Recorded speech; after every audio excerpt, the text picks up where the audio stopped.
నమస్తే. POCSO case బండి భగీరథకు సంబంధించి రాష్ట్రంలో సంచలనంగా మారింది. అదేవిధంగా చాలా ప్రశ్నలు కూడా సమాజంపై విసరబడుతున్నాయి. బండి భగీరథపై 8 తారీఖు కేసు నమోదైతే ఇంతవరకు ఎందుకు అరెస్టు చేయాలనేది ఒక పెద్ద ప్రశ్న. సోషల్ మీడియాలో ఒక ట్రెండ్ అవుతుంది, సామాన్యులు వర్సెస్ సంపన్నులు అనేది. ఈరోజు సోమాజిగూడ ప్రెస్ క్లబ్లో రౌండ్ టేబుల్ సమావేశం పెట్టుకున్నారు చాలామంది. వివిధ పార్టీలు ఉన్నాయి, ఏఐఎస్ఎఫ్ వాళ్ళు ఉన్నారు. మన దగ్గర బీఆర్ఎస్వి వైస్ ప్రెసిడెంట్ తుంగ బాల్ గారు ఉన్నారు. ప్రభుత్వం ఏం చెప్తా ఉందంటే, ముఖ్యమంత్రి రేవంత్ రెడ్డి మీరు నిన్న కూడా చూసే ఉంటారు, మాకు కేంద్ర మంత్రి కొడుకైనా కార్మికుని కొడుకైనా ఒకటే, మాకు వ్యవస్థ ఉంది, దర్యాప్తు జరుపుతున్నాం, వెయిట్ చేయండి అని చెప్తా ఉన్నాడు.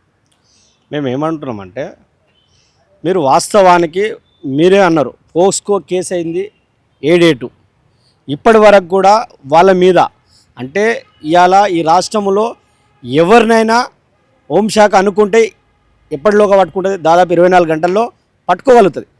ఇవాళ కేంద్ర సహాయ మంత్రి హోమ్ మినిస్టర్గా ఆయన కొనసాగుతున్న బండి సంజయ్ గారు కాబట్టి ఆయన కొడుకు ఇలా భగీరథను పట్టుకోనికి వీళ్ళకి ఎక్కడికెళ్ళి కూడా ఏంది అయితలేదు. ఈ రాష్ట్రంలో ఉన్నటువంటి ముఖ్యమంత్రి వీళ్ళ మీద సిట్ వేసిన అని చెప్తున్నాడు, ప్రత్యేక వ్యవస్థను పెట్టినాడు. దీన్ని కేవలం బండి సంజయ్ కుటుంబాన్ని కాపాడడానికి, ఇది కేసును నిర్వీర్యం చేయడానికి ఇది ఇలా తెలుస్తుంది. కాబట్టి మేము ఒకటే డిమాండ్ చేస్తున్నాం, బండి సంజయ్ కొడుకును తక్షణమే అరెస్ట్ చేయాలని చెప్పి మేము డిమాండ్ చేస్తున్నాం. అక్కడ ఉన్నటువంటి మహిళ, ఆ రోజు జరిగినటువంటి ఒక మైనర్ బాలిక పైన అత్యాచారం జరిగిందంటే న్యాయం జరుగుతుందని చెప్పి మేము బీఆర్ఎస్ ఆధ్వర్యంలో మొన్న డీజీపీ ఆఫీసు కూడా ముట్టడించడం జరిగింది. ఎందుకంటే ఇవాళ ఒక పేదలకు ఒక న్యాయం, పెద్దలకు ఒక న్యాయమా? ఇవాళ ఫోక్స్కో కేసు నమోదయ్యి దాదాపు ఇన్ని రోజులు అవుతున్నా కూడా ఇప్పటి వరకు కూడా బండి సంజయ్ కొడుకు దొరుకుతలేడని మేము అడుగుతున్నాం. ఇవాళ నినాక మొన్న ఒక ఐఏఎస్ ఆఫీసర్ క్వార్టర్స్లో ఇలా ఒక మహిళను చంపితే తక్షణమే వాళ్ళ పట్ల 4 బృందాలు వేసేసి ఇక్కడ కాదు, ఇది నేపాల్లో ఉన్నటువంటి అక్కడ బార్డర్లో కూడా అక్కడికి వెళ్ళి పట్టుకరానికి ప్రయత్నం చేస్తుంది. ఇలా బండి సంజయ్ కొడుకు ఎందుకు దొరకలేడు? వీళ్ళకు కేవలం కాలయాపన చేస్తున్నారు, కేవలం కేసును నిర్వీర్యం చేసే ప్రయత్నం చేస్తారు. కాబట్టి ఇవాళ రేవంత్ రెడ్డి ఇలా మరొకసారి కాపాడే ప్రయత్నం చేస్తుండు. నా మిత్రుడు అని చెప్పుకొని మొన్న మాట్లాడినటువంటి మీటింగ్లో ఏదైతే తెలంగాణ రాష్ట్రానికి వచ్చినటువంటి దేశ ప్రధానమంత్రి మీటింగ్లో నా మిత్రుడు అని మాట్లాడినటువంటి మాటలు మనం చూస్తున్నాం స్వయంగా. అంటే మీరు మిత్రులు కావచ్చు, కానీ మీకు ఒక న్యాయం, ఇక్కడ కింద ఉన్నటువంటి పేద ప్రజలకు ఒక న్యాయం ఉండదు. ఖచ్చితంగా అమ్మాయి పట్ల ఎవరైతే చేసారో బండి సాయి అనే వ్యక్తిని ఖచ్చితంగా అరెస్ట్ చేయాలని మేము డిమాండ్ చేసినాం పదే. ఇప్పటి వరకు కూడా అరెస్ట్ చేస్తలేరంటే ఏంది? కేవలం కాలయాపన చేసి కేసు నిర్వీర్యం చేయాలనే ప్రయత్నం చేస్తుంది. అంటే ఇప్పుడు ముఖ్యమంత్రి రేవంత్ రెడ్డి కూడా ఏం చెప్తా ఉన్నాడంటే, ఆయన దృష్టికి వచ్చిన తర్వాత డీజీపీని కూడా కొంచెం సీరియస్ అయినట్లు వార్తలు వస్తున్నాయి. ఏం చేసినావు ఇన్ని రోజులు? 8 తారీఖు కేసు అయితే ఎందుకు ఇన్ని రోజులు ఏం చేసినావు అంటే, ఆయన ప్రధానమంత్రి మోడీ పర్యటనలో భాగంగా భద్రత అక్కడ ఉన్నా కాబట్టి నేనేం చేయలేకపోయినా దాని సైడ్ పోలేదని చెప్పి మేము ఏమంటున్నామంటే, ఒక ప్రత్యేక అధికారికి అవకాశం ఇచ్చినప్పుడు ఆ అధికారి అంటే చేస్తాడు. ఇలా ఎన్నో రోజులు అవుతుంది కేసు అని చెప్పి కేసు వీళ్ళు పైన వాళ్ళు ఒక మహిళగా వాళ్ళు పోలీస్ స్టేషన్ మెట్లు ఎక్కినప్పటికీ, వారి కుటుంబం ఎక్కినప్పటికీ కేసు కూడా నమోదు చేయకుండా చాలా రోజులు కాలయాపన చేశారు. ఏంది హోమ్ మినిస్టర్ ఈయన సహాయ మంత్రి ఉండడం వల్ల, దేశ సహాయ మంత్రి హోమ్ మినిస్టర్ ఉండడం వల్ల అక్కడ ఉన్నటువంటి పోలీసులు కూడా కేసు నమోదు చేయకుండా చాలా రోజులు ఆపారు. వీరిపైన ఉల్టా కేసు పెట్టాలని ప్రయత్నం జరిగింది. వీరిపైన హనీ ట్రాప్ అని చెప్పేసి అదే మహిళ పైన, అమ్మాయి పైన పెట్టాలని ప్రయత్నం చేసింది. ఇదంతా కూడా ఈ దేశ ప్రధానమంత్రి ఈ రాష్ట్రానికి వస్తున్నారని చెప్పి వాళ్ళు తల్లి పిల్లలంతా కూడా ఆత్మహత్య చేసుకుంటామంటే అప్పటికప్పుడు కేసు నమోదు చేసి, అప్పుడు పోక్సో చట్టం కింద కేసు నమోదు అయినాక అప్పుడు ఈయన దృష్టికి పోయిందని చెప్పేసి ఈ రాష్ట్ర ముఖ్యమంత్రిగా రేవంత్ రెడ్డి అప్పుడు నా దృష్టికి వచ్చినట్టు కేవలం ఇది కనబడుతుంది. అంటే వీళ్ళు కేవలం ఈ కేసును నిర్వీర్యం చేసే ప్రయత్నం చేస్తారు, ఆ మహిళకు న్యాయం చేసే ప్రయత్నం చేస్తలేరు. ఎక్కడ చేయాలనుకుంటే ఒక రోజులో ఎక్కడున్నా పట్టుకురావచ్చు. ఇలా హోంశాఖ సహాయ మంత్రిగా ఇలా దేశంలో ఒక హోంశాఖ సహాయ మంత్రిగా ఆయన పలుకుబడితోనే ఉన్నటువంటి అధికారులను ఎక్కడ కూడా నా కొడుకును ముట్టుకోదని ఆయన ఇంటర్నల్గా చెప్పడం ద్వారా ఇక్కడ ఉన్నటువంటి రాష్ట్ర హోంశాఖ మంత్రిగా, ముఖ్యమంత్రి హోదాలో ఆయన దగ్గర ఈ హోంశాఖ మంత్రిగా పెట్టుకోవడం వల్ల ఇలా రాష్ట్రంలో ఇలా మొత్తం పూర్తి ఇలా రాష్ట్ర పరిస్థితి ఏ విధంగా ఉంది? పట్టపగలే గన్ కల్చర్ వచ్చినటువంటి పరిస్థితి. ఇలా గంజాయి పెరిగిపోయింది. అంటే ఇలా రాష్ట్ర శాఖ మంత్రిగా ఈయన ఫెయిల్ అయ్యిండు, ఈ దేశ హోంశాఖ సహాయ మంత్రిగా ఆయన కూడా ఫెయిల్ అయ్యిండు. దానికి నైతిక బాధ్యత వహించి బండి సంజయ్ కూడా రాజీనామా చేయాలని మేము డిమాండ్ చేస్తున్నాం. పొద్దుగా లేస్తే దేవుడు, ధర్మం, నీతి అని మాట్లాడే బండి సంజయ్ ఇలా నీ కొడుకుకో న్యాయం, పేద ప్రజలకు ఒక న్యాయమా? నీ కొడుకే కదా చేసింది, ఇలా నువ్వే కదా హనీ ట్రాప్ పైన కేసు పెట్టించడం అంటే ఏంది దానికి అర్థం? అంటే ఆల్రెడీ వాళ్ళ మధ్యలో సంబంధం ఉందని చెప్పినావు కదా, అది కాదా ఎవిడెన్స్? దాని ప్రకారం నువ్వు ఇలా ఖచ్చితంగా దాన్ని ఒప్పుకోవాలి కదా. దానికి నైతిక బాధ్యత వహించి కేంద్ర సహాయ మంత్రిగా కూడా నువ్వు రాజీనామా చేయాల్సిన బాధ్యత నీ మీద ఉంటుంది. ఇప్పుడు సభలో మాట్లాడుతూ కూడా చాలా ఎమోషనల్ అయ్యాడు. ఇదంతా కుట్ర, రాజకీయంగా ఎదుర్కోలేక, జీర్ణించుకోలేక చేస్తున్న కొందరి కుట్ర. ముఖ్యంగా మీ పేరు కూడా తీసినట్టున్నాడు, మీ బీఆర్ఎస్వి వాళ్ళది, బీఆర్ఎస్ పార్టీ. ఎవరు నీ మీద ఎందుకు కుట్ర చేస్తారు? నీవు నీ మీద నువ్వు చేసేటువంటి పనులు నువ్వు కదా.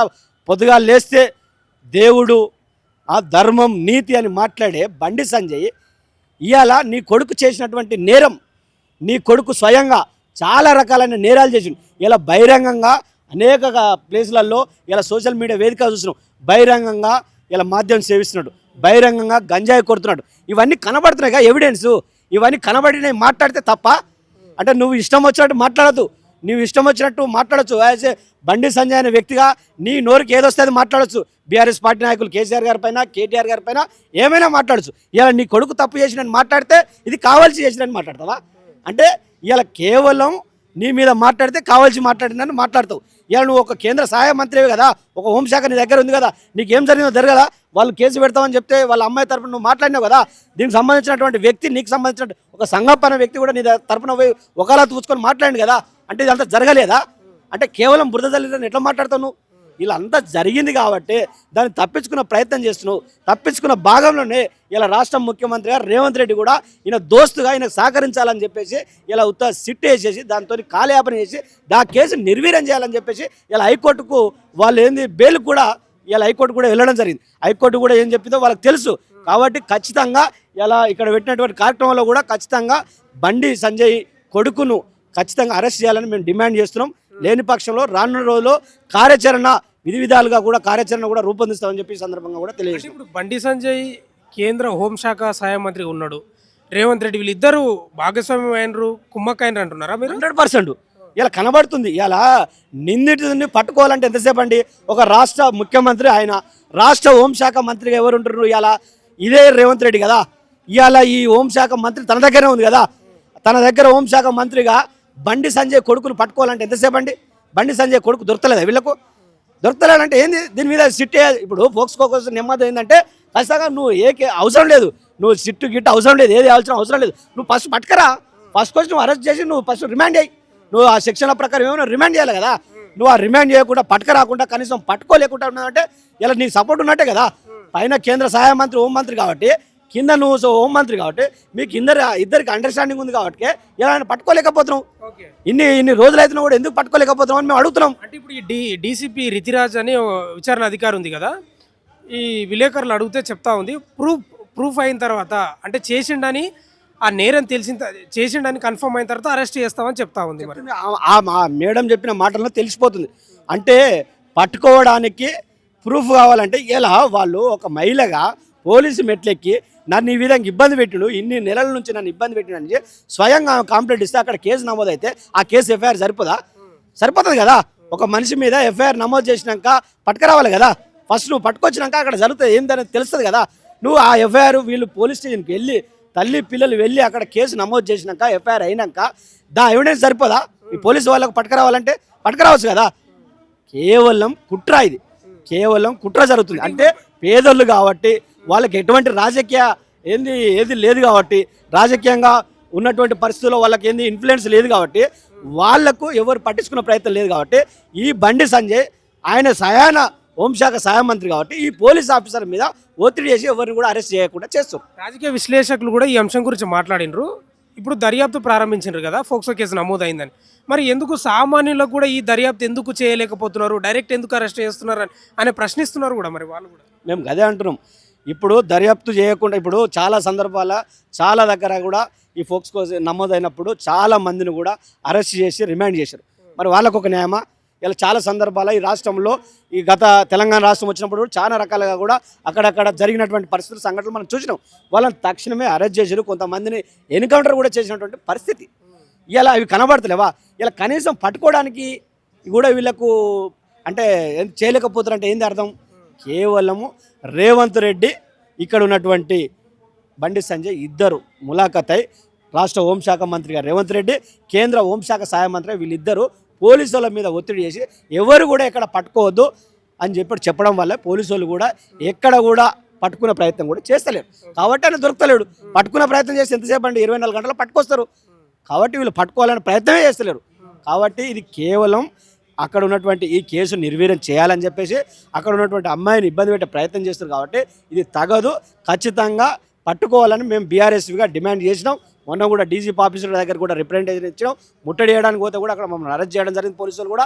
కాబట్టి ఖచ్చితంగా అమ్మాయి తరఫున వాళ్ళకి న్యాయం జరిగేంత వరకు కూడా మేము పోరాటం అని చెప్తే ఈ సందర్భంగా తెలియజేస్తాం. Thank you.